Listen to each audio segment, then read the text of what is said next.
दोघांपैकी स्विगी झोमॅटोचं भक्त कोण आहे? मी दोघंही? नाही म्हणजे त्याच्यापेक्षा थोडीशी मी जास्त असं मला वाटतं, कारण मी जेव्हा सेटवर वगैरे असते तेव्हा आमच्या सेटवर तुला शिकवीन चांगलाच धडाच्या मी फेमस होते ह्यासाठी की ही कुठेही शूट लागला आउटडोर किंवा कुठे अगदी डोंगरावर जरी असलं तरी स्विगीवाला हिच्यासाठी येतो पार्सल घेऊन. सुरुवातीला टेन्शन असायचं आणि मी माझ्या सासऱ्यांना अत्यंत जाड असे धिरडी सुद्धा खायला घातलेली आहेत लग्नाच्या सुरुवातीच्या काळामध्ये. नमस्कार, मी मधुरा शिदे आणि कलाकृती मिळणार तुम्हा सगळ्यांचं मनापासून स्वागत आहे झी मराठीवर. आम्ही सारे खवय्ये जोडीचा मामला लवकरच सुरू होत आहे आणि त्या निमित्ताने माझ्या बरोबर आहे आपल्या सगळ्यांची लाडकी, माझी पण पर्सनल फेवरेट विराजस आणि शिवानीची जोडी. हाय, हॅलो, कसे आहात? मस्त. खूप दिवसांनी भेटतोय, खूप मस्त वाटतं तुम्हाला भेटून. कसं झालं आजचं शूट? खूप छान झालं. सगळ्यांसाठी सरप्राईज होतं. विराजसनी खूप अवघड रेसिपी अजिबात असं वाटू नाही दिलं की पहिल्यांदा करतोय तो आणि खूप छान केली. आणि एकूणच हा सगळा नवीन सेटअप बघून खूप दिवसांनी मी येते ह्या स्टेजवर आणि अनेक कार्यक्रम इथे झी बरोबर केलेले आहेत, त्यामुळे इकडे येऊन खूप छान वाटतं परत. साधारण माझं जेवण बनवताच येत नाही असं नाही, स्वयंपाक करताच येत नाही असं नाहीये, पण कृतीमध्ये 5हून अधिक क्रिया असल्या की शक्यतो माझं गंडल लागतं थोडंसं. तर आज 28 स्टेप्स असलेली एक रेसिपी होती आणि ती करता करता पळताभुई थोडी झाली, पण मला मदतीला शिवानी तर अर्थात होतीच आणि सरप्राईज म्हणून 2 स्पेशल गेस्ट होत्या, त्यांनी खूप मदत केली आणि त्यामुळे ही आमची होडी त्या किनाऱ्याला लागली. पण 28 स्टेप्सचं प्रिपरेशन तू केलं होतं, तुझं करून घेतलं होतं तुझ्याकडून? सांगितलंच नव्हतं इथं सरप्राईज असणार एवढंच सांगितलं होतं. तर सरप्राईज म्हणल्यावर माणूस असं अपेक्षित करतो की काहीतरी चांगलं सरप्राईज असेल की अरे हे बघा गिफ्ट देतो. ती गिफ्टही दिली, पण मग असंही करायला लावलं. नाही, तयारी करून घेण्याचा प्रश्नच नव्हता, कारण तो म्हटला तसं पूर्णपणे सरप्राईज होतं आणि आम्हाला असं वाटत होतं की फसेल की काय. बनवा बनवी असं सेगमेंटचं नाव होतं, त्यामुळे ते बनवलं जाते की बनवलं जातंय आम्हाला कळत नव्हतं, पण जमलं बाबा. असं घरी साधारण कोण देतं अशी सरप्राईजेस? काहीतरी असं छान, काहीतरी कॅन्डल लाईट डिनर करू किंवा काहीतरी आवडीचा पदार्थ अचानक बनवू, असं कोणाचं असतं जास्त? तसं दोघंही, जी व्यक्ती फ्री असेल ती व्यक्ती करते. फ्री असेल, उत्साह असेल आणि म्हणजे जी व्यक्ती दुःखी असेल किंवा जी व्यक्ती जरा फ्रस्ट्रेटेड असेल त्याच्या ऑपोजिट जी व्यक्ती असते ती हे करते. म्हणजे असं आम्ही केलंय की हिचा एखादा दिवस वाईट चाललाय असं वाटलं तर काहीतरी मी तिच्यासाठी सरप्राईज आणून फ्रीजमध्ये ठेवतो. कधी माझं फार वाईट काहीतरी चाललंय, कामाच्या इथं प्रेशर आहे असं कळलं तर शिवानी करते. ओके, तर तुम्ही 2 जण आहात माझ्याबरोबर, गप्पा आपल्या चालूच राहतील, पण मला एक छान मस्त रॅपिड फायर घ्यायचा आहे. मी तुम्हाला काही प्रश्न विचारेन ज्याची खरी खरी आणि पटापट उत्तरे द्यायची. ओके, आधी एक असं आहे का दोघांनी? दोघांसाठी आहेत सगळे प्रश्न, सो दोघांनी उत्तरे द्यायचे. तर मला सांगा की घरामध्ये सगळ्यात आधी जेवायला ये असं कोण म्हणतं? जेवण बनवणारा म्हणतो की ज्याला भूक लागली तो म्हणतो? जेवण बनवणारी म्हणते आणि मला भूकच लागत नाही, त्यामुळे मला अनेक वेळा म्हणावं लागतं की ये बस.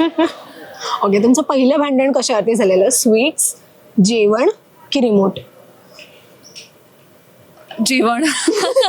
रिमोटवरनं आमचं भांडण होत नाही, पण असं माझं मत आहे की आमच्या म्हणजे आयुष्यातला एक साधारण वर्षभराचा जो कालावधी आहे तो फक्त विविध रिमोट शोधण्यात जाणार आहे. घरचे इतके हरवतात आणि कुठेही असतात ते. मला सांग की शिवानीचा आवडता एखादा पदार्थ तिच्या हातचा जो तू 10 वेळा खाल्लायस, पण तरी आता तिने 11व्यानं जरी बनवला तरी तू तितक्याच त्याच एक्साइटमेंटनी वा असं म्हणतोस. व्हाईट सॉस पास्ता ती अप्रतिम बनवते. म्हणजे आता तिला तो जमलाय पदार्थ आणि मी लिटरली किती वेळा खाऊ शकतो आणि त्याचं तिने एक आमच्या डाएटला जमेल असं वर्जन शोधून काढलेलं आहे, त्यामुळे अजूनच आनंद.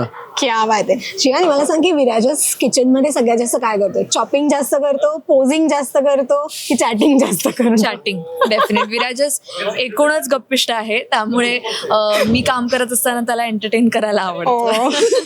म्हणजे तिला हवं असेल नको असेल तरी एंटरटेनमेंट चालू असतं.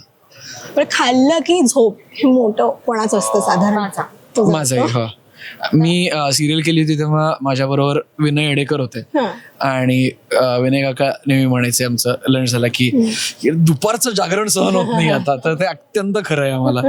आणि पुण्याचं म्हटल्यावर ते टाळूच नाही ना शकत. उलट मी पुण्यात असताना कधीच दुपारी झोपलो नाहीये. मी मुंबईत आल्यावर काय माहिती मी दुपारी झोपायला सुरुवात केली. मी पुण्यातही झोपलीये, मी मुंबईतही, मी सेटवरही झोपते, सो हक्क आहे तो. दोघांपैकी स्विगी झोमॅटोचं भक्त कोण आहे?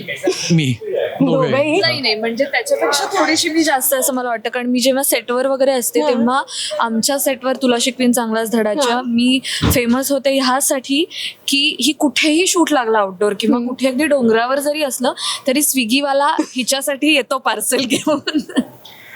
नाही, आणि तेही आहे की हेल्दी खाणं तिला आवडत असल्यामुळे आउटडोअरला वगैरे शूटचं जेवण नेहमी हेल्दी असतंच असं नाही, मग ती काटेकोरपणे तिला डाएटला चालणाऱ्याच गोष्टी मागवते.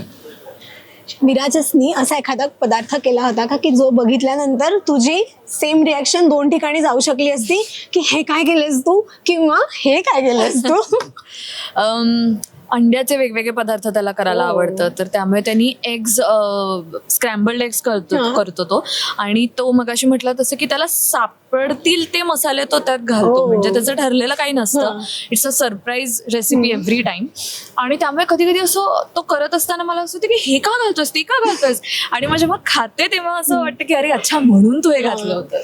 Scrambled eggs with sambar masala try करून बघा, एवढंच म्हणतो मी. सासू सासरे घरी येणार म्हटल्यावर जेवण बनवायची एक्साइटमेंट जास्त असते की टेन्शन असतं? सुरुवातीला टेन्शन असायचं, आणि मी माझ्या सासऱ्यांना अत्यंत जाड असे धिरडी सुद्धा खायला घातलेली आहेत लग्नाच्या सुरुवातीच्या काळामध्ये. पण आता टेन्शन नसतं, आता मला पण माझा थोडा हात बसलाय त्यावर, आणि ते खूप प्रेमानेच खातात, त्यामुळे मला आता आवडतं उलट. तुझं काय असतं, तू बनवतोस काय की?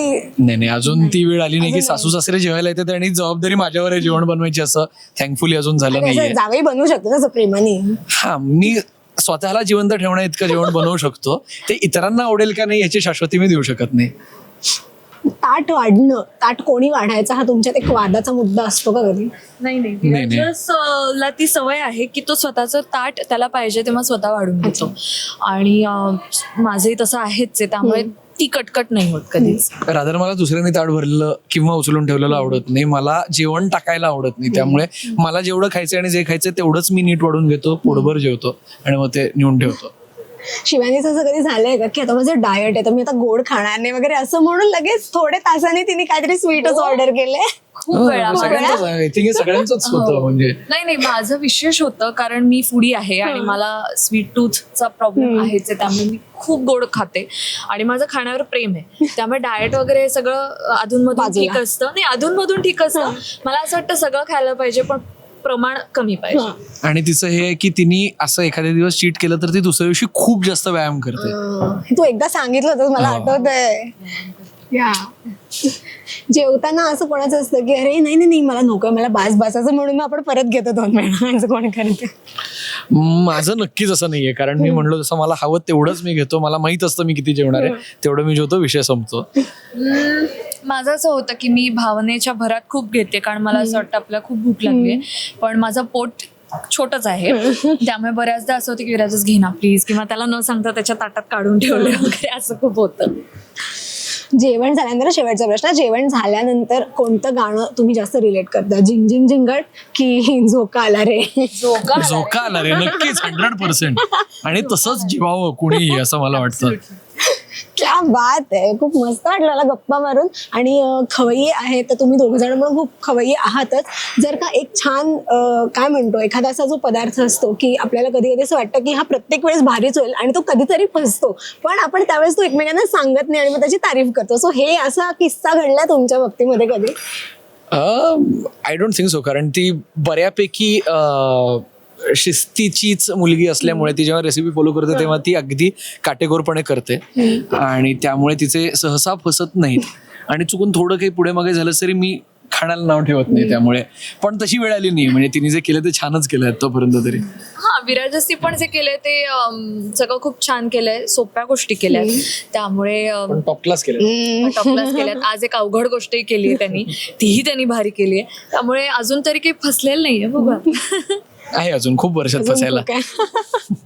पण मस्त वाटलं मला गप्पा मारायला. मला कायम तुमच्याशी एकत्र गप्पा मारायला खूप मजा येते. सो तुम्ही पण आता मला वाटतं खूप महिन्यानंतर एकत्र इंटरव्ह्यू देत असाल ना? खरंच मजा आली. पण आय नो. आय होप की आपण लवकरात लवकर भेटूयात पुन्हा एकदा आणि परत एकत्र नक्कीच, इंटरव्ह्यू करू. नक्कीच. आणि सगळेजण वाट बघतात की नवीन Yes. प्रोजेक्ट मधून किंवा तुम्ही दोघं जण एकत्र आम्हाला कधी दिसाल ह्याची पण आम्ही वाट बघतोय. सो येस हा सगळे डिरेक्टर्स आणि प्रोड्युसर्स ऐकत असतील असं समस्त महाराष्ट्र म्हणतोय असं ही आम्हाला सांगते, तर प्लीज म्हणजे येस. सो खात राहा, हसवत राहा, मजा करत राहा. Thank you so much and wish you Thank you. All the very best. Thank you. Rasika हो, कलाकृती मीडिया म्हणजे मनोरंजनाची लयलूट. मनोरंजन क्षेत्रातील किस्से व घडामोडींचा आस्वाद घेण्यासाठी कलाकृती मीडिया या यूट्यूब चॅनलला सबस्क्राईब करा आणि व्हिडिओ लाईक करा.